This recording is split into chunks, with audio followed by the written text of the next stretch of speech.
Well, forgive me if I'm teaching my grandmother how to suck eggs, but I'll go through this very basically. First of all, you need the steam engine. A couple of points on that. I found I need a really good strong fire source, and I'm actually using a meths burner that came from IP Engineering. It's intended for their locomotive, but that I've found I need to keep the power up. Secondly, the actual engine, I have got a higher pressure safety valve. It's one I made myself. If you're not confident with those, then look around for one that's made for the job on eBay.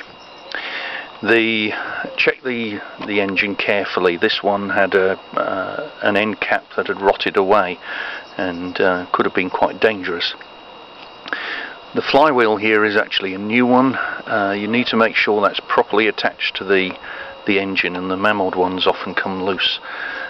So I've made a new one. It's very heavy and it goes much better with that. Okay, let's look at the drive. The drive from the engine to the gearbox is one of the mammoth steel drive belts. You can get those off eBay as well. The reason you do that, particularly with this engine, is this engine's mounted on top of the boiler, and the flywheel does get hot, and if you put an elastic band there, it's going to give up the ghost fairly quickly. Now, the key to getting the power from the engine to the cable car is to reduce the speed, and that will give you what you need, which is what Jeremy Clarkson would call torques, which is just the pulling power, and that's what you want from this. And the way you do that is by reducing the gear. So you start with a small pulley here, and this is actually 6mm diameter, and it then goes onto a big pulley here, and this one's an 18mm diameter pulley. On the end of this shaft, and you'll see it's one of the Meccano triangular ones, so it's locked, or if you're using old Meccano you can clamp the pulley. At the other end of the shaft is a small pulley. This one's actually a rubber one, and again it's about 6mm diameter. So now when this one turns, it's driving this one here, which is another 18mm one. You'll see that there's just here there's an idler pulley. It doesn't do anything except tighten the belt, and if you can't get the belt tight, if it slips, that's a good trick to play.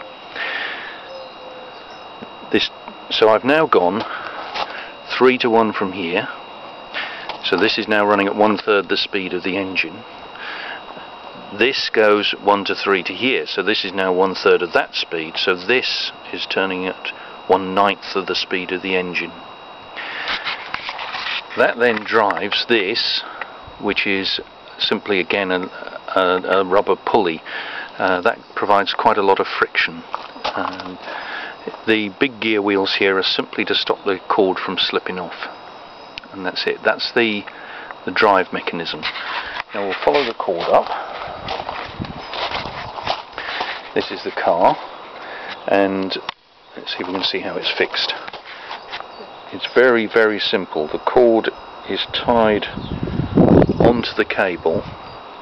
I've used a bit of Meccano to do it, and then the actual car just hangs freely, and it's just made from a piece of paper folded up.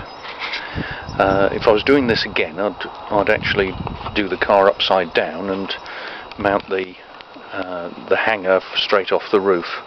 I had to put this bridge piece in to stop it from collapsing. And that, when the engine turns, the cord simply moves and pulls the car with it. At the far end, let's see if you can see that. You can see there's a Meccano axle here. Again, the two discs are simply to keep the cord in place, and the cord just runs around the axle. There's nothing clever about that. And lastly, when the car gets to the top of the hill and I want to turn it round, all I do for reverse, let's wind out so you can see. All I do for reverse is take off the metal belt and twist it like that, and now the mechanism is running in reverse. And that, my friend, is how you build your own very, very simple cable car. Good luck.